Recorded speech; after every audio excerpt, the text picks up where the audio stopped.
This video is sponsored by me. Watch till the end, please.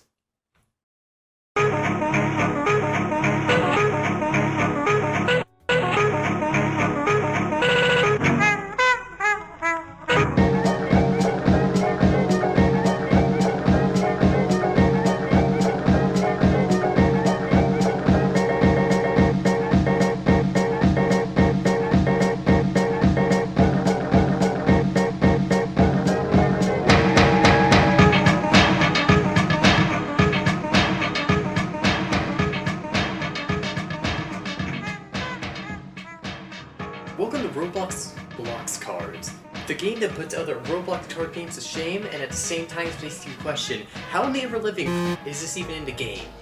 Bloxcards, if you couldn't already tell by the name, is a card game with many cards to collect.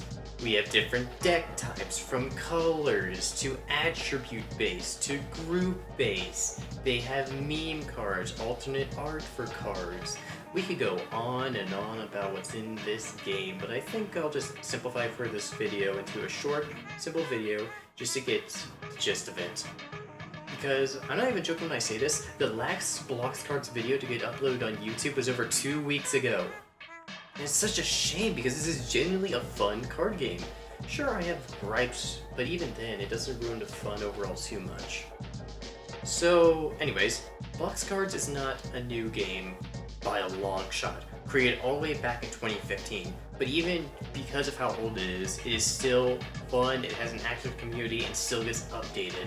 We get codes for new packs, block spots, etc.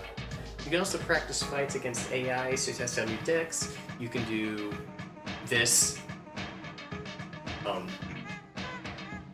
Anyways, I've only been talking about the map, collecting cards so far, and just like praising the game in general, but I'm not really getting into gameplay, which is the main part of this video that I'm going to talk about. This is going to be a shorter Welcome to Roblox videos because these are just going to be digestible little things that get you settled into the community, and in other videos will get you more settled on how to play, how to get styles, etc. Just different tactics you can use in game. Anyways, let's talk about the actual gameplay. The gameplay for Bloxcards is surprisingly simple. It can look like a lot with abilities, studs, base plates, terrain cards, action cards, and all these different card types and words. They're just so much for new players to take in that it can take a bit to get them into it, or it can look very complicated. And to an extent, yes, it can be complicated based on how you want to play, but let's simplify it. Let's start with a basic card to get you all settled with how the game works. Let's choose one from the blue starter deck. One of the decks you can choose when first entering the game after completing the tutorial. If you're still confused after the tutorial, you can just come back to this video, because basically that's mostly what we're going to be talking about here, is just how to play the game and why I think it's fun. Let's use the card New. It's a simple card, something we can build off of. To keep the card simple, when you hover over it, its ability says this: when a card dies, you gain 300 HP. Again, simple. Now onto the numbers on the card, the circles, and everything else. First, let's look at the two white circles on the bottom. You might notice this on every single card in your deck, and you may be still confused. What are the circles mean? What are they? And I'll tell you right here, right now, these are studs, how you summon cards. You can see your studs on the bottom left of your screen, and you can even see your opponents on the top right. Anyways, you get 2 studs at the beginning of every turn, though it can be affected by other cards or having a full board, but again, no need to worry about that. Just keep this information in mind when having cards in your hand. You gain 2 every turn. What can you play? What can you save up for? And just simple, basic math like that. Next up is the green and orange numbers on the top of the card. These are your health and power for the card. You see, whenever your card attacks, it will take damage from whenever it attacks. So it's kind of like Yu-Gi-Oh, except no matter what, your card's always going to take damage. Alright? A card dies when it runs out of HP, which is kind of obvious. And in the case of the noob, you'll gain health from this card dying. But how about cards that have colored circles, colored studs? Easy question with an easy answer. If you notice, each card has a colored border. Playing a colored card or putting a colored card in your base plate on the left, you'll get a colored stud each turn. The only problem, however, you lose all colored studs at the end of your turn. White studs are farmable and you keep forever. Color studs only last for a turn before they reset. Finally, the base plate, which I mentioned earlier, think of it as a farm. You put one colored card in it each turn.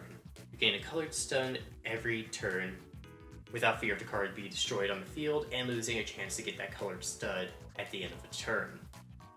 The only problem, however, is once the card is in your base plate, you're removing said card from play. So think carefully before doing this, alright? Basically, you're going to be removing a card from play, so you could have a really good ability that you could use, or something like that.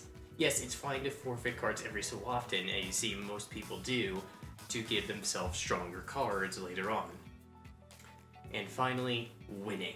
The way you win Bloxcards, if you couldn't already tell from the tutorial or somehow skipped it, is drain the opponent's HP to 0. You can do this in multiple ways, like having your opponent forfeit or just attacking them until you attack their HP and bring it to 0. Each player has 4,000, get to work. But there's also fatigue damage, which is why you want to hurry up and attack your opponents before they attack you, because once you run out of cards, you'll start taking fatigue damage for every time you turn. Take a card. Every time it's your turn, you draw a card. If you have no card, you take fatigue damage. This is where it gets complicated, because after the first card you take 100, the next card you take 200, then 300, then 400, and its effect stacks every time you draw a card. And that about covers it. Those are the most basic things for Bloxcards. Again, simple. Now this doesn't mean it's everything, alright? For these basic mechanics you can do a lot more, like making groups based off of decks, or make more advanced plays, such as the Nightmare or Furnish a group of cards. But those are videos for another day. That's right, we're making more Bloxcard videos to hopefully introduce more people to this game and also give them an idea for decks. Anyways, that's all I have to say. I hope you have a wonderful day. But before this video ends, time for my own sponsorship, freak you. This video is sponsored by, well, me. I'm working on a comic called Bendy TFS, or Bendy Told From Scratch. What this comic is basically doing is retelling Bendy with the promise of actually having lore that can be theorized on. Because if you don't know, the Meat Lane developers, they have created a great game, but they have some questionable things with Bendy, such as possibly making up chapters on the fly to steal online theories without giving credit to the original authors and making it into actual lore. Maybe new information came out, maybe not, who knows. Here's the video I saw everything from, and I've even done my own research to confirm this is all somewhat true. But the Meat Lane studio fucked up with Bendy one way or another. So this comic is simply telling Bendy with a fresh new story, using characters and locations similar to the original Bendy in the Ink Machine game, but with twists, new characters, location, etc. Now this thing can be completely theorized on, alright? I have a story in place. There's actually things that can hint towards the actual end of this thing, and even like more story, alright? So I could possibly make a sequel for this if wanted, and you know, it receives well. So if you're interested in that, keep an eye out on my Twitter where I'll announce the release of this new comic. It'll be on DeviantArt, since I have nowhere else to really put it. And with my personal sponsorship out of the way, I hope you enjoyed this video. I hope you have a wonderful day. And as always, peace. Roll outro!